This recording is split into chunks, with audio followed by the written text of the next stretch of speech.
Good day to all. My name is Cindy, and I'll be presenting my research paper together with Prof.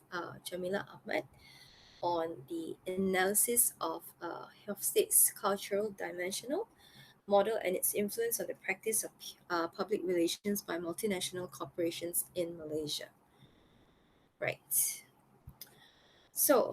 It might seem as though I started speaking with a blank PowerPoint slide in front of the screen right now, but there are actually a bunch of things on the slide that you just can't seem to see it yet. In the middle, there is actually a double story house, and on the right hand side, there is a sleeping cat.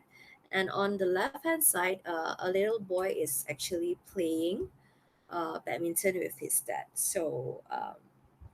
It's interesting how you can't see things when the context they are surrounded by something that makes them seem invisible. So you just needed help to see it, right? So this slide is pasted with a white rectangle over the top of the things you can't see. So it's just like culture, right? They are visible to an outside observer. The cultural meaning of something like how, for example, a Japanese is greeting someone or thanking someone by bowing down is invisible. However, it lies in the way the expressions are interpreted by the insiders of the culture. So our ideas, our values, our acts, and our emotions are culture products. We are individuals under the guidance of cultural patterns, historically created systems of meaning. It is apparent that how we function and communicate in society depends on the given culture and society to which we belong. Now, from there, we can challenge that culture affects the way we do things, whether in our daily lives or at work. But it's difficult to challenge something if you have been taught not to see it, right? So, this research is basically about understanding culture and its influence on the practice of public relations, specifically by multinational corporations in Malaysia. Okay, I'll be doing an analysis of this using Hofstede's culture dimensional model, which I mentioned, and it consists of five dimensions: power distance, uncertainty, avoidance, masculinity, femininity, individualism, collectivism, long term versus short term, as you can see in the screen right now, and how these dimensions influence the way public relations practitioners practice what they do in the MNCs in Malaysia through the Hofstade's cultural dimensional model. And from this, I am putting together a picture that will illustrate the findings of a representation of Malaysia, not largely, but specifically on MNCs. And we then can use this picture to compare with the other pictures from the findings from other countries, which they have a lot as compared to a country, Malaysia. Um, Other researchers have done to analyze culture and PR. So my hope is that in this research in this field will point toward a clearer understanding of whether the profession can be practiced in a similar way in different countries or whether adaptation would give even more value. So and as for the benefits of academic, the literature for public relations and culture will be further extended to provide insights to the current body of knowledge. So I'm going to explain very quickly on the outline of my proposal paper.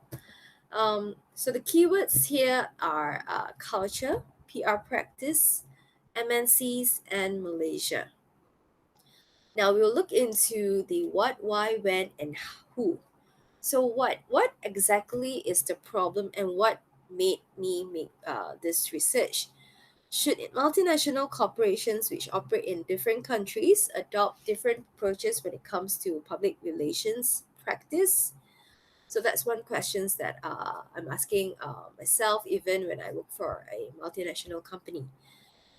Secondly, to why. Why is it necessary for this research to take place? Because MNC operates in different countries, they are bound to different kind of conditions and demands. from stakeholders ranging from employees to media, the government, and others. And with all these considerations and intricacies, it is important to note how MNCs handle its communication with its many stakeholders and the public. So this is adapted from Nye and Cochrane, 1987, and also cited from Johnson et al., 2015. So next is when. When is this research timely? Is this research timely? With this research done in Malaysia, other researchers will be able to use the findings for future research on cross-cultural comparison and evaluates its differences and or similarities. And of course, finally, who? Why public relations, not marketing or advertising? So the field of public relations is chosen as a field of research in this study because it encompasses a wide aspect of roles and practice which provides opportunities for a good research to be built upon on the study of how culture affects these areas. Communication is also a big part of public relations, and culture affects communication and vice versa. All right, so the problem statement is from the professions. I'll look into three perspectives. The first one is from profession's perspective. So scholars like Ovid and Booth pointed out that public relations activities or campaigns of an international corporation needed some form of adaptation in order to fulfill or to deliver expectations and needs of the local public. So then there is a need to research on whether standardization or adaptation is needed. So that is the profession perspective. On the other hand, for academics perspective, academicians have equal concerns on whether the practice and principles of public relations can be applied to all countries and if it's possible to be standardized in a body of knowledge to be used across the globe.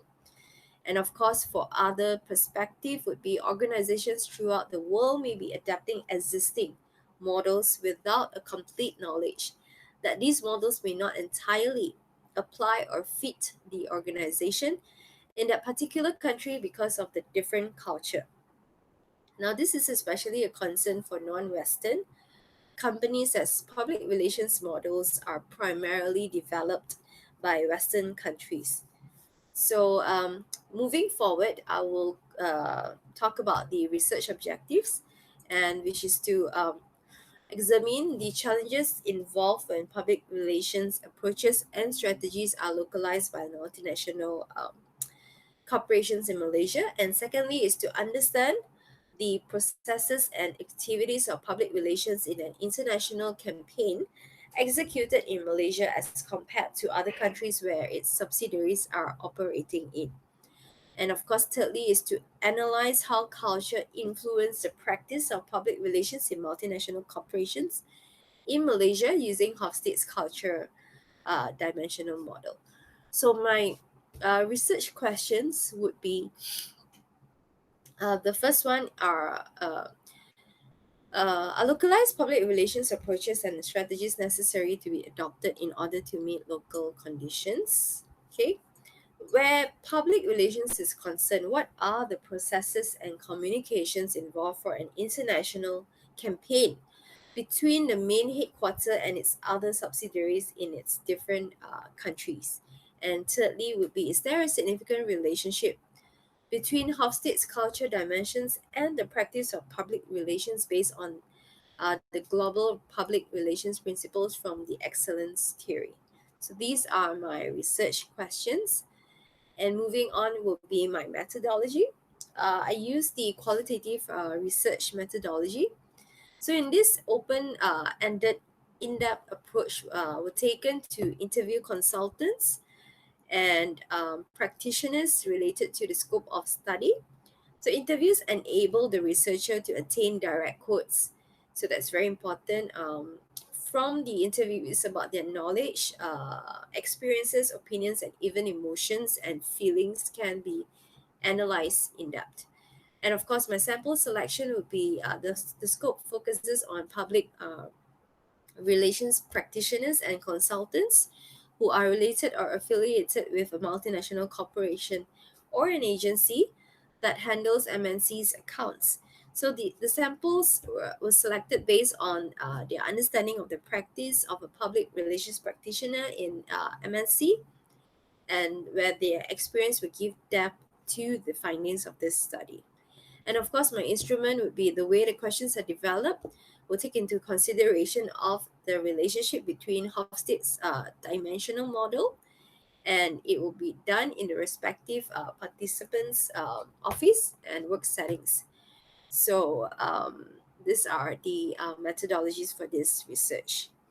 So I think that's it for my presentation on this on my paper. So again, thank you very much for listening, and thank you very much for your time. And I hope this paper will go further through this conference. Thank you very much.